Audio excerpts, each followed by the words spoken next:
Hi to all. In this video, we are going to see about design of armature slots. Okay, this is mainly classified into two types. One is concentrated and another is distributed winding. When it is concentrated in a single slot, we are going to wound more number of coils. When it is a distributed winding, it will be splitted. Okay, over the machine.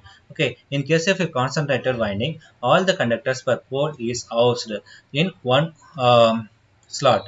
Since the conductors per slot is more, the quantity of insulation is required is more, heat dissipation is less because heat will generate will be more, but dissipation it has to go out. No, that should be less. Temperature rise is more, and the efficiency of the operations will be less.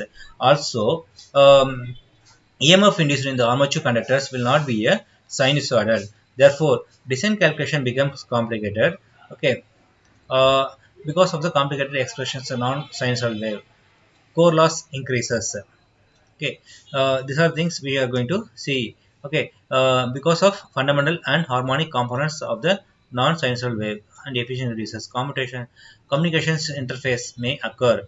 Okay, when you go for concentrated type, these are the things. Design calculation becomes complicated, core loss increases, communication interface may occur. Hence, no concentrated windings is used in practice for the DC machine armatures. Okay, because of these things, we are going for distributed type. In a distributed winding, used to overcome the disadvantage of concentrated winding, conductor per pole is distributed is more number of poles. The distributed winding can be classified as single layer winding and double layer winding. Okay, if a single layer winding, there will be only one coil side in the slot having one any number of conductors. See here, this will be a single layer winding. Only one coil will be placed in that slot. But in the case of double layer winding, we are placing two conductors in a single slot.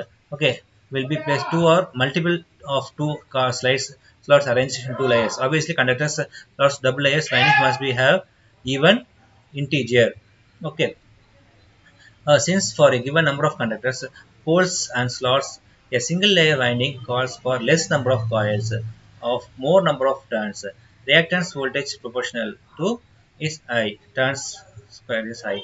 This decreases the quality of the commutation or leads to sparking commutation.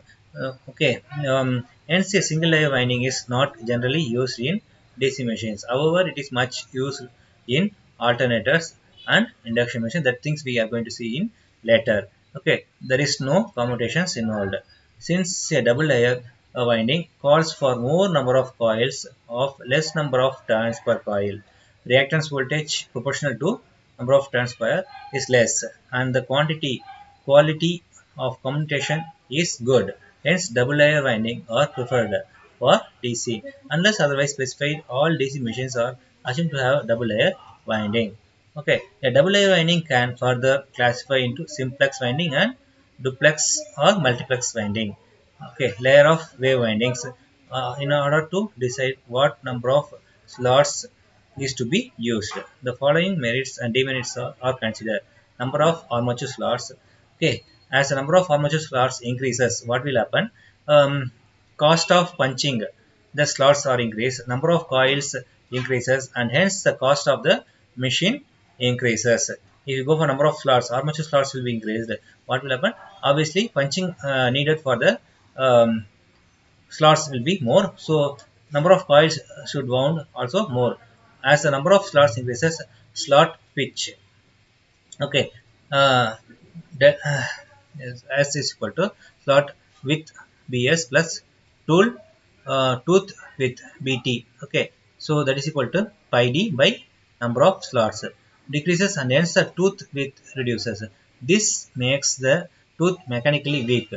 Increase the flux density in the tooth and core loss in the tooth. Therefore, efficiency of the machine decreases when lambda this one. So if you go for more, as a number of slots increases, the efficiency will decreases. Okay, this if the slot are less in numbers, then the cost of punching and number of coil increases. The slots less means the number of coils wounded in a particular slot will be more. Slot pitch increases, tooth becomes mechanically strong, and efficiency increases. Quantity of insulation in the slots increases. Heat dissipation reduces. If you go for number of slots more, there heat dissipation will be easily. But when you go for less number of slots, that is heat dissipation will be is a tedious one. Okay, reduces. Temperature increases and hence the efficiency decreases. So we should not go for more number of slots, as well as we should not go for less number of slots. If you go for less number of slots, what will happen? Heat will be generated more. If you go for more number of slots, what will happen? It takes more coil windings, and it takes more punching needed. Okay, it is clear, not much advantage is gained by the use of either two less or more number of slots. As a preliminary value of numbers of slots can be selected by considering the slot pitch. The slot pitch can be assumed to be 2.5 to 3.5 centimeter. Okay, slot pitch is one slot to another slot. The distance between one slot to another slot is 2.5 to 3.5 centimeter. This range is applicable to only to medium capacity machines, and it can be more or less for the other capacity machines. The selection of number of slots must be also be based on the types of winding used, quality of commutations, flux, pulsation, etc.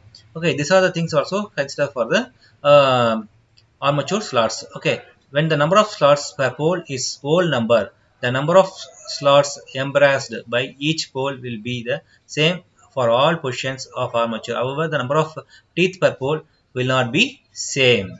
Okay, so this causes variations in reluctance of the air gap, and the flux in the air gap will pulsates. Pulsations of the flux in the air gap produces iron losses in the pole shoes and gives rise in the magnetic noises. On the other hand, when the source per pole is equal to whole number of plus of the reduced reluctance of the flux per pole, pair remains constant for the all positions of the armature, and there will be no pulsations or oscillations of the flux. To avoid pulsations and oscillations, flux in the air gap, the number of slots per pole should be whole number plus off. Okay, like this. Okay, so to avoid pulsation, you should go like this. Number of teeth per pole shoe is equal to 5, and the flux passes through this 5 teeth.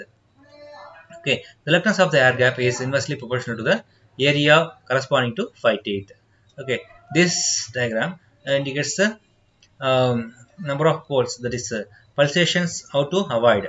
Okay, number of teeth per pole shows equal 5. Passes through 6 teeth when the armature is moved off tooth pitch of the right. Okay, the reluctance of the air gap is inversely proportional to the area corresponding to 6th. So the reluctance in the case of less flux are compared to the former case. Okay, therefore the flux pulsations will be stabilized. Number of teeth. So number of teeth per pole is equal to 5 plus 0.5 flux pulses of 6 teeth. Okay, to obtain good commutations, the flux density in the air gap must be decreases gradually from maximum value under the center of pole to 0 on the center line between two poles, and the flux densities near the neutral points must be low. A field formed from drops off rapidly from maximum value to 0 not only lead to commutations difficulties but may give rise to noise in the machines also. Okay, in order to achieve good commutations, the pole shoes is designed to cover over certain percentage of the pole pitch. The circumferential distance covered by the pole pitch shoes armature surface is called pole arc. Okay, the ratio of the pole arc to pole pitch is called per unit inference or enclosure. That is, psi is equal to pole arc by pole pitch. In practically, psi value lies between 0.6 to 0.7. These are the things when you go for armature slots. Thank you.